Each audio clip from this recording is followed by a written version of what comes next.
there was never a man in the Gospels who came to Jesus whose prayer Jesus did not answer. ஜெபித்து இயேசுவாலே பதில் கொடுக்க முடியவில்லை என்று சொல்லக்கூடிய ஒரு நபர் கூட சுவிசேஷங்களை நீ வாசிக்கவே முடியாது. Man cannot help you. மனிதன் உங்களுக்கு உதவி செய்ய முடியாது. The Lord can help you. ஆண்டவர் உங்களுக்கு உதவி செய்ய முடியும். You know, there was a man whose child was in bondage to demons.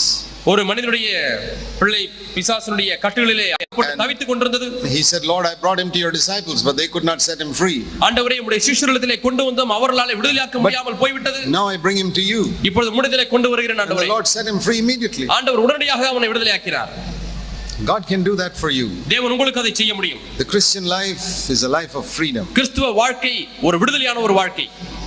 And we must live in that freedom every day. ஒவ்வொரு நாளும் அந்த விடுதலையில் நீங்கள் வாழ வேண்டும். Now, if God could do that without your doing anything, then he would have done it long ago. நீங்கள் ஒன்றுமே செய்யாமல் தேவனே செய்ய வேண்டும் என்று இருந்திருந்தால் என்றைக்கோ தேவன் செய்திருந்திருப்பார். What does God want you to do? நீ என்ன செய்ய வேண்டும் என்று தேவன் விரும்புகிறார்? He only wants you to believe. நீ விசுவாசித்தால் மட்டும் போதும் என்று ஆண்டவர் சொல்கிறார். Only believe. நீ விசுவாசி. All things are possible if you can believe. நீ மட்டும் விசுவாசித்தால் எல்லாம் கூடும். So we want to begin with that promise. ஆகவே இந்த வாக்குத்தத்தத்தின் மூலமாய் நாம் இந்த பகுதியை நாம் ஆரம்பிக்க இருக்கிறோம். In Mark's Gospel, மார்க்கின் சுவிசேஷம் chapter 9, 9ஆம் அதிகாரம், that is the story I just mentioned about a man who had a difficult child. ஒரு மனிதனுக்கு கஷ்டப்படுகிற ஒரு மகன் இருந்தான். And it says here that this demon possessed child, verse 18, last part. 18ஆம் வசனத்தின், I asked your disciples to cast it out, but they could not do it. பிசாசு பிடித்த ஒரு மகன் இருக்கிறான், அதை துரத்த விடும்படி உம்முடைய சீஷரிடத்திலே கேட்டேன், அவர்களால் கூடாமற் போயிற்று என்று மார்க்கு 9ஆம் அதிகாரம் 18ஆம் வசனத்திலே வாசிக்கிறோம். மார்க்கு 9:18. And Jesus said, இயேசு சொன்னார், bring him to me. என்னிடத்திலே கொண்டு வாருங்கள். And they brought the boy, verse 20. 20ஆம் வசனத்திலே பார்க்கிறோம், அவனை அவரிடத்திலே கொண்டு வந்தார்கள். And then his father said, this has been happening to him from childhood, verse 21. சிறு வயது முதற்கொண்டு இவனுக்கு இப்படி நடக்கிறது என்று 21ஆம் வசனத்திலே தகப்பன் சொல்கிறார். And then listen to this prayer of the father. அந்த தகப்பனுடைய ஜெபத்தை நன்றாய் கவனியுங்கள். Read it carefully in verse 22, last part. 22ஆம் அதிகாரம் கடைசி பகுதியை பாருங்கள். Lord, if you can do anything, please have pity on us and help us. நீர் ஏதாயிலும் செய்யக்கூடுமானால் எங்கள் மேல் மனதிறங்கி எங்களுக்கு உதவி செய்ய வேண்டும் என்றான். Is that anybody's prayer tonight? இது போல உங்கள் யாராவது இது போல உங்கள் ஜெபம் இருக்கிறதா? Are you praying like that? நீ இப்படி ஜெபிக்கிறாயா? Lord, this situation of mine, ஆண்டவரே, இந்த என்னுடைய சூழ்நிலை, if you can do anything, நீர் ஏதாயிலும் செய்யக்கூடுமானால் please have pity on me என் மேல் மனதிறங்கி and help me. எனக்கு உதவி செய்யும் ஆண்டவரே. You know what Jesus said? இயேசு என்ன சொன்னார்? If you can, not if I can, if you can. என்னால் முடியுமா என்றல்ல, உனக்கு முடியுமானால். Verse 23. 23ஆம் வசனம். If you can, நீ உன்னால் கூடுமானால், all things are possible if you can believe. நீ விசுவாசிக்க கூடுமானால் எல்லாம் ஆகும் என்று சொன்னார். See how Jesus reversed it. எப்படி தேவன் அப்படியே பிளேட்டை மாற்றி போட்டு விட்டார் என்று பாருங்கள். He came to Jesus and said, Lord, can you do something for me? ஆண்டவரே, எனக்கு ஏதாவது நீ செய்ய முடியுமா என்று ஆண்டவரை பார்த்து கேட்கிறான். If you can, உன்னால் கூடுமானால் என்று ஆண்டவர் திருப்பி சொல்கிறார். If you can believe, it can be done.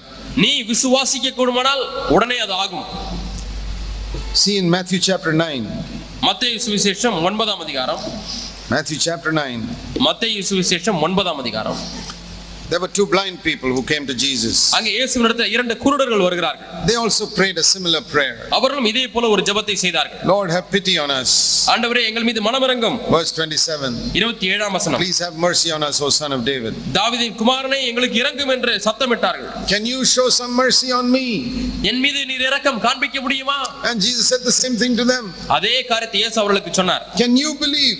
நீ விசுவாசிக்க கூடுமானால், can you believe that I am able to do this for you? இதை உனக்கு செய்ய எனக்கு வல்லமை உண்டு என்று விசுவாசிக்கிறாயா நீ? Now supposing he had said it like this. இப்படி அவர் சொல்லியிருந்தால், do you believe that you are able to do this?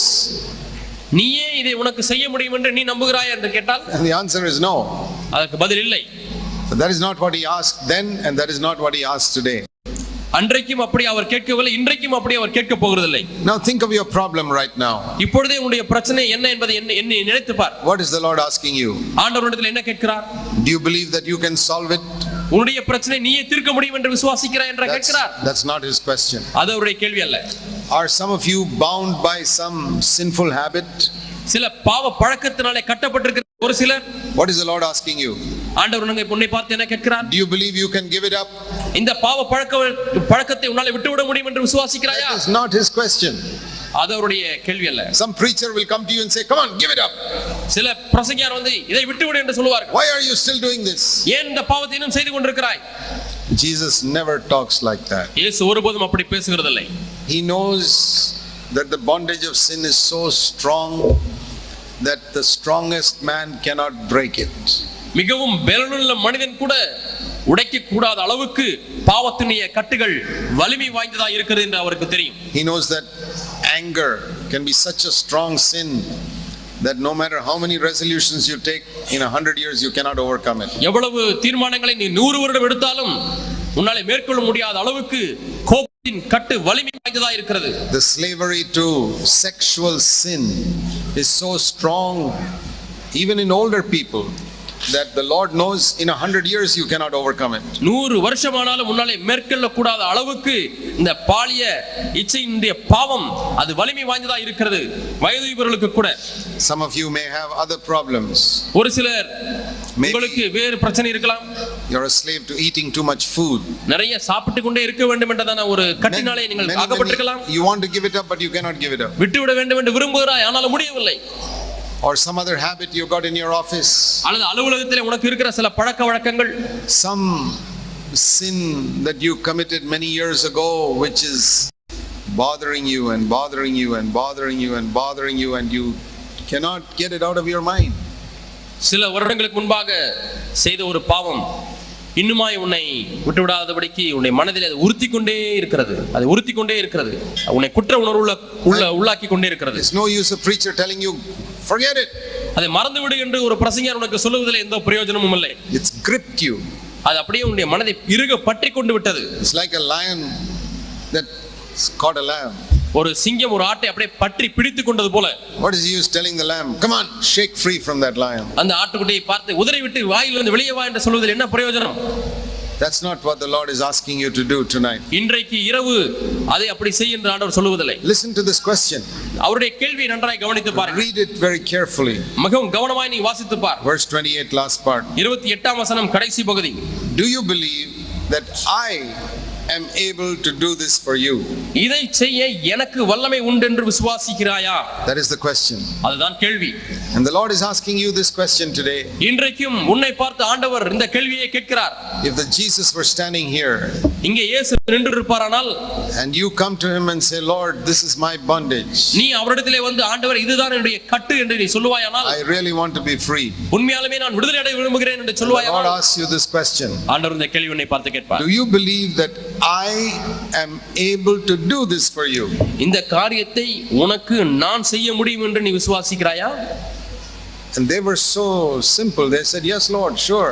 அவர்கள் மிகவும் எளிமையாக இருந்தபடினாலே ஆம் ஆண்டவரே விசுவாசிக்கிறோம் என்றார்கள்.